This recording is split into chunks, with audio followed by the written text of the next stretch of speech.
Bonjour, bienvenue à Tête à Tête. Aujourd'hui, on reçoit Bermuda, une artiste pétillante, pleine d'énergie, colorée, qu'on vous propose de découvrir avec nous.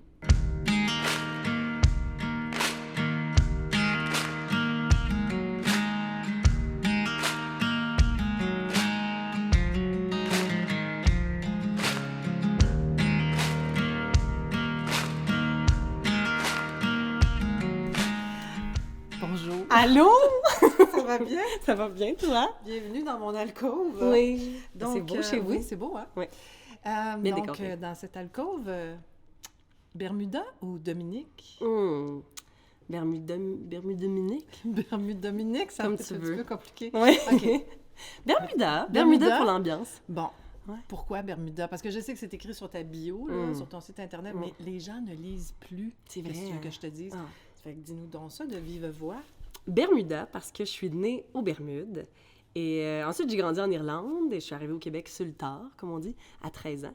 Puis quand je cherchais une identité artistique, puis je cherchais là-dedans, je fouillais dans qu'est-ce que je voulais faire, qu'est-ce que je voulais être, je réalisais que j'étais quand même multiple, mais que quand je retournais à mes sources, finalement, tu sais, je suis née aux Bermudes. Puis je trouvais ça cool, Bermuda, les shorts, tu sais, l'image que ça faisait en français. Donc, Bermuda, pour ça, pour un mélange de tout ça. Ma multiplicité, le fait que je suis plein de choses, mais que je suis en premier, née sur une plage aux Bermudes. Déjà, ça part bien la vie, ça. Ben, c'est une bonne ça. affaire. C'est Je ça. suis née dans un banc de neige le 4 décembre, c'est ma fête hier. Ah oui, je sais. Ben, je te souhaite bonne fête. Ben, bonne fête, Lise. Ben, ça, puis on devrait pas parler de ça parce que c'est comme hors du temps. Les Non, gens c'est vont écouter vrai. le podcast un mercredi de janvier puis ils vont dire que c'est sa fête Ben, hier. voyons donc. Ils vont couper ça au Ils vont montage. t'appeler? Ils vont m'appeler. Ah. C'est pas grave. Écoute, oui, mais dis-moi donc, ça part d'où tu dis, je voulais savoir, j'étais plein de choses, je voulais tu sais, définir mon identité artistique, mais ça part de où, en fait? C'est vraiment une bonne question. Hein, puis j'ai l'impression que c'est tellement une grande question. Oui, je vais oui. prendre le temps. Prenons le temps d'y répondre. En fait, moi, j'ai toujours fait de la musique familialement. On a une culture musicale forte. Là, vers 16 ans, j'ai commencé à écrire des chansons. Puis là, tu sais, peut-être pendant 10 ans, j'écrivais des chansons à côté de ma carrière de psychoéducatrice ou de ma carrière de psychoéducatrice, de mes études vers une carrière de psychoéducation. Puis je faisais de la musique, je faisais un peu de folk, un peu de pop, un peu de monde, tu sais, on pourrait dire, un peu de ramasser de tout. Puis c'était en 2018, je suis allée à l'école de la chanson. Puis c'est là vraiment qu'on dirait que j'ai plus creusé dans qu'est-ce que j'aimais, qu'est-ce qui m'appartenait. Mais pourquoi t'es allée à l'école de la chanson? Non, mais si t'étais déjà engagée dans des études de psychoéducation... Ben, la musique, c'était toujours un sideline, mais ça commençait à prendre de plus en plus de place. Vraiment, ça faisait plusieurs années que j'avais un projet avec mon chum, encore d'aujourd'hui, de la laine puis de la barbe, puis on avait fait notre première place des arts. Tu sais, je commençais à m'intéresser à, ce serait quoi faire de la musique un métier, finalement, puis ça prenait vraiment, là, c'était rendu que la psychoéducation puis la musique étaient un peu rendues en parallèle, OK. mais là, fallait un peu que je me lance. En fait, j'avais le goût. Ben, l'école de la chanson, je m'y suis inscrite parce que mon chum, lui, a décidé qu'il voulait plus faire de musique. Puis il a dit, moi, je veux pas faire ça professionnellement, mais toi, je pense que tu devrais. Moi, j'ai dit, OK. Puis il a dit, il y a quelque chose qui s'appelle l'école de la chanson. Je connaissais même pas ça. Il dit, je pense que tu devrais t'inscrire. J'ai fait, OK. Puis je suis allée voir, puis j'ai dit, c'est cool cette école-là. Puis là, je me suis inscrite, puis là, j'avais vraiment le goût d'être pris. J'ai été pris. Puis là, c'était comme si pour moi, je m'offrais une année en musique. Je me suis dit, au pire, ce sera juste ça. Moi, je m'offre cette année-là en musique, que je fais juste de la musique, j'écris, je me laisse aller. Puis, tu sais, c'était comme mon... un peu comme, tu sais, avant, quand je faisais de la musique avec mon chum ou n'importe quoi, je disais toujours, hey, moi, si je pouvais faire ce que je voulais, là, comme si j'avais pas le droit avant ça. Je disais toujours, moi, j'aurais un band, un gros band sur scène, je ferais du funk, du jazz, tu sais, je ferais vraiment de la musique qui bouge puis qui danse. Mais nous, ce qu'on faisait sur scène, c'était des petites chansons, guitare, piano, plus douces, tu sais. Mais c'est comme si je me permettais pas de faire des chansons qui groove puis qui dansent puis tout ça, je sais pas. C'était comme, ça, c'est un rêve, là, je vais faire ça un jour, là, mais pas de suite. Fait que quand je suis allée à l'école de la chanson, puis que je me suis dit, là, je me permets cette année d'exploration, je me permets cette année de musique. Ben là, j'avais rien d'autre à faire à part m'écouter, tu sais. Je ne pouvais qu'écouter mes tripes. Et là, en écoutant mes tripes, ça rappait, ça funkait, ça dansait, ça avait le goût de faire plein d'affaires. Puis plus je plongeais vraiment, là-dedans... Là, tu te rendais compte que oui, c'est ça que je veux faire, go. Puis Ouais. parce que c'est ça, moi, je me demandais, mais d'où ça vient d'avoir le goût de faire du rap, du funk... Parce que tu aurais pu faire un beau band de corpo, là, J'aurais pu, ouais. Mais tu as décidé d'écrire des chansons dans ce style-là, puis ce qui n'est pas évident en France, ben plus maintenant, là. Ouais. Mais pour une fille, en français, ça commence, mais Ouais. c'est pas la trajectoire, mettons, ordinaire. C'est vrai. Ben, je pense que la ligne directrice de tout mon parcours musical, c'est un besoin viscéral d'écrire. Ça, c'est comme tout le temps là. Fait que, tu sais, mon besoin viscéral d'écrire, il était tout le temps là. Puis là, mettons, à l'école, je cherchais à l'école de la chanson. J'arrête pas de revenir à l'école de la chanson, mais c'était un gros moment dans ma vie. Puis, comment je suis arrivée, mettons, au rap, au funk, puis tout ça, c'était beaucoup, ben, là, moi, j'ai beaucoup de mots à dire. Il faut que ça... Ben, comment qu'on les rentre, finalement? Puis comment que je pourrais en rentrer le plus possible, scander le plus de choses, puis dire comme tout ce que j'ai à dire, de manière efficace pour que t'entendes ce que je dis, que je comprenne ce que j'ai envie de passer comme message, puis que, ben, peut-être que ça passe mieux parce que t'es en train de danser, tu sais, finalement. Honnêtement, c'était un peu ça, tu sais. Fait que là, mettons, je trouvais des refrains catchy. Puis là, je me disais, ah, yeah, ça va être un peu pop. Après ça, mettons, là, je trouvais que plus je m'en allais dans le rap, là, plus j'explorais tout ce mouvement-là, tout ce qui est hip-hop, j'étais comme, ça correspond à comment je veux m'exprimer, tu sais, à scander des choses, dire des messages, m'exprimer, c'est viscéral, je vais te le dire que moi, je me trouve belle, puis grande, puis forte aujourd'hui, puis c'est ça qui a fait en sorte que je me suis levée ce matin, tu sais. Puis après ça, tu sais, je vais te le dire que les beach bodies, c'est important, je vais te le dire qu'il faut foncer dans la vie, tu sais. Puis finalement, c'était comme cette manière viscérale qui fonctionnait avec ce que j'avais envie de dire. Puis là, ben si on a envie d'avoir le côté danse, côté funk, ça marche, là. Tu sais, là, c'est sûr que ça venait comme tout chercher ensemble, puis... Ouais, puis tu sais, c'est aussi une affaire de rencontre. Tu sais, moi, j'ai fini l'école, un prof de l'école m'a présenté Alexandre Lapointe, qui est mon réalisateur. Puis lui, c'est sûr qu'il vient de tout ce qui est funk, jazz, soul. Donc là, vraiment, là, c'était la rencontre de mes envies, de ce que je voulais faire. Puis après ça, de ses connaissances, ses talents, ses contacts. Puis là, les deux mondes se sont vraiment mariés. Ben, moi, je trouve parfaitement, honnêtement. Vraiment, c'est extraordinaire. Absolument, absolument. Fait que toi, tu avais envie de dire des choses, puis tu t'es dit, c'est la musique, c'est par là que ça va passer. Ouais. Parce que si t'aimes écrire, ça aurait pu passer par l'écriture, la littérature, la poésie. C'est vrai. Euh, Mais tu sais, peut-être aussi parce que j'avais déjà fait un premier chemin en musique, puis j'avais essayé de dire des choses d'une certaine manière, puis je les disais avant peut-être plus de manière confrontante, plus en parlant des autres. Puis là, j'ai comme... Puis j'avais l'impression qu'il y avait certaines choses qui passaient, puis j'aime ça, la musique, tu sais, c'est vrai. Genre, je pourrais écrire, je pourrais faire de la poésie, je pourrais faire de la littérature, puis des fois, j'y pense, de faire, mettons, une petite parenthèse poétique. J'allais juste sur le texte, puis être là. Mais je pense que j'aime vraiment ça, être sur scène.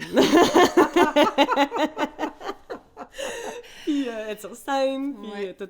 Enregistrer en studio, oui, l'album, c'est super le fun, c'est sur le fun, mais être sur scène... Mais la scène, c'est Ah! Donc, c'est sûr que, oui, il y a du slam, il y a d'autres manières de faire de l'art, par les mots, tout ça.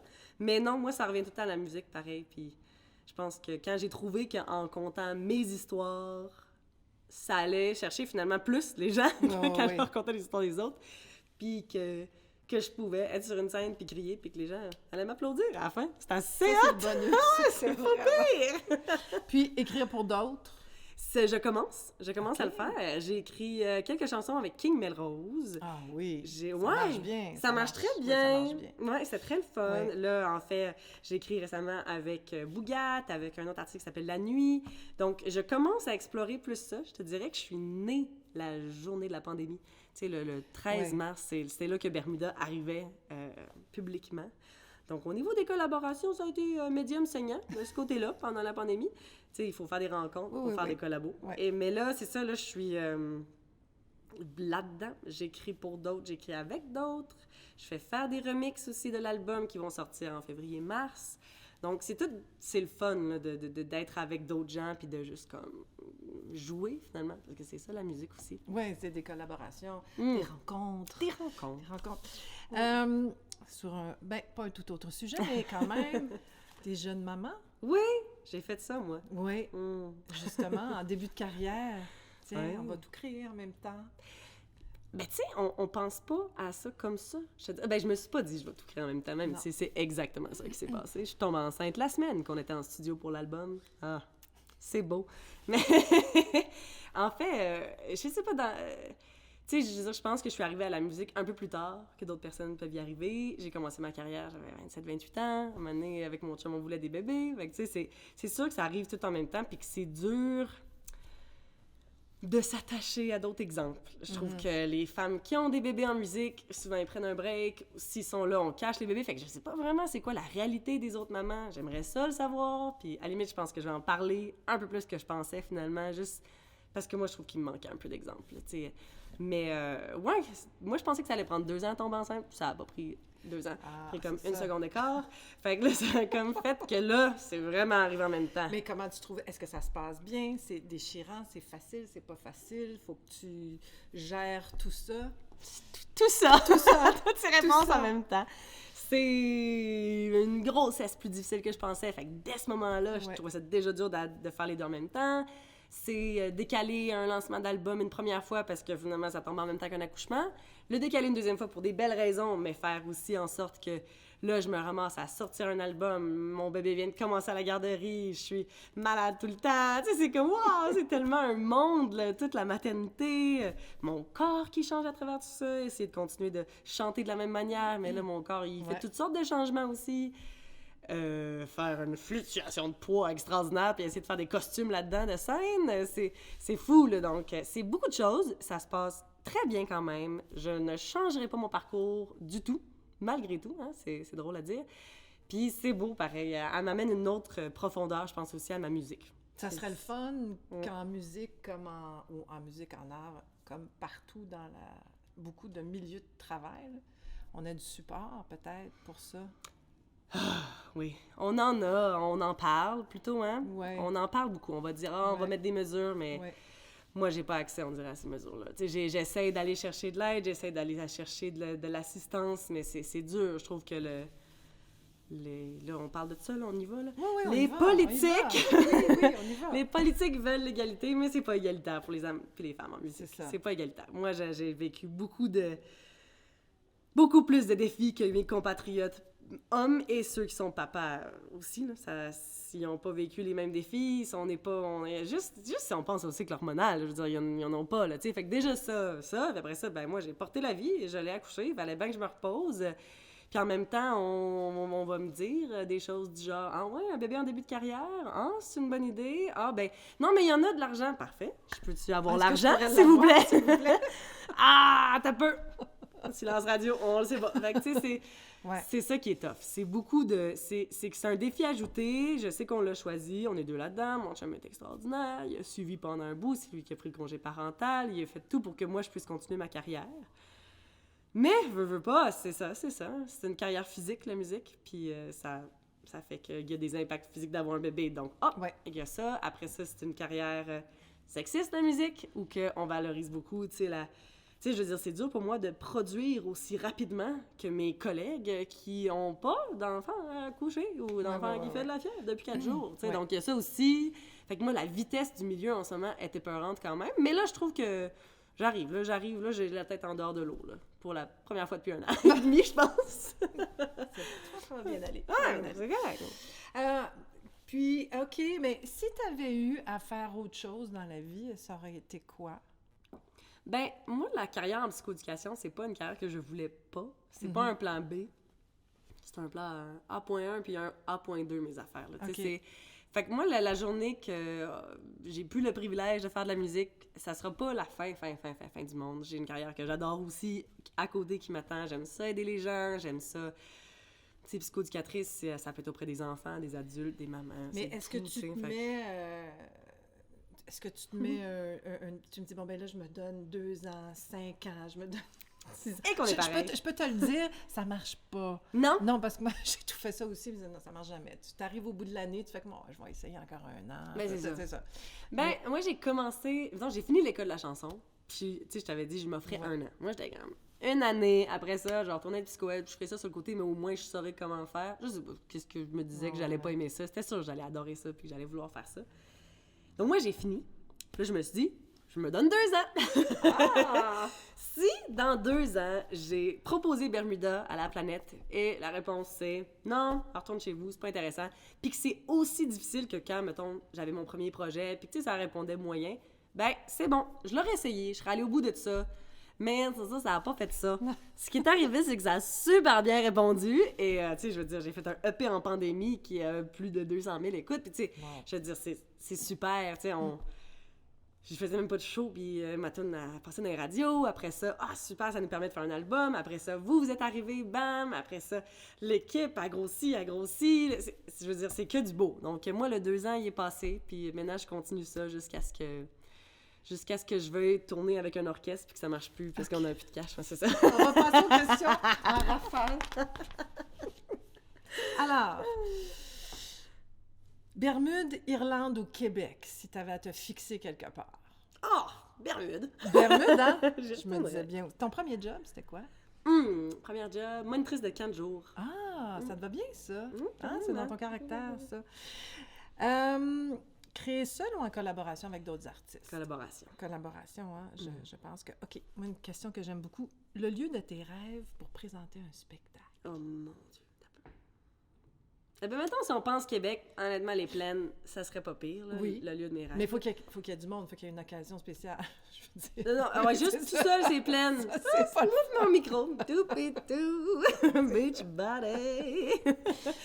Le Festival de Québec, mettons, la grosse scène, ça serait quand même fou, mettons, au Québec. J'ai comme envie de dire, genre, le Royal Albert Hall, tu sais, comme une salle à Londres, comme mythique, genre, Adele, puis tout le monde, tous les greats qui ont chanté, là. OK. Si tu devais choisir une cause à défendre, ça serait laquelle? Wow, c'est tough, il y en a tellement. Je vais te dire la place de la femme, juste parce que ça reste comme... Puis, je veux dire, la place de la femme de manière... multiples, hein? Genre interculturel au niveau autochtone, au niveau de la maternité, au niveau de la non-maternité, au niveau de la... Tout ce qui est femme, je pense que c'est ça ma cause. Puis est-ce que tu t'impliquerais, supposons si quelqu'un venait te voir pour dire on a une cause en particulier, ça touche les femmes, veux-tu être porte-parole? Oui, 100%, j'ai déjà été porte-parole pour une année pour... pas porte-parole, mais un peu, là, comme ambassadrice à Granby pour la maison de violence conjugale. Là. OK. Maison de femmes. Donc, ouais, tout ce qui est en lien avec la protection de la femme, ouais, 100%. Dernière question. Pour conclure notre podcast en beauté, qu'est-ce que ça serait quoi ton dernier mot, un conseil, une philosophie, une vision d'espoir, la paix sur la terre? Mettons que t'es Miss, je sais pas quoi, là, puis il te pose la question. Je souhaite, là, comme ça, là, oui, d'accord. Je pense que ce serait que tout le monde se connaisse comme... Puis là, tu sais, je dis la cause des femmes, puis on dirait que je me dis, ça va englober plus de gens si je dis ça, mais tu sais, que tout le monde se connaisse assez bien pour être heureux dans son corps, puis être positivement en relation avec les autres. Moi, ce serait ça mon souhait. Tu sais, si on se connaissait tout mieux, là, je suis sûre qu'on se chicanerait moins, tout le monde, les présidents, les sols ici, puis dans la rue, n'importe quoi. Comme... Si on se connaissait, puis on savait à quel... C'est comme moi, je suis telle personne, voici mes forces, voici mes défis. Fait que quand on irait vers l'autre, on serait moins plein de préjugés, puis on serait moins sur nos gardes, puis on serait moins en attaque, puis on serait moins... Moi, c'est ça mon souhait, c'est que tout le monde se connaisse, s'aime et puisse être en relation avec les autres de manière douce. Eh bien, nous, on est heureux de t'avoir connu un peu plus, Bermuda. Merci beaucoup. Merci beaucoup.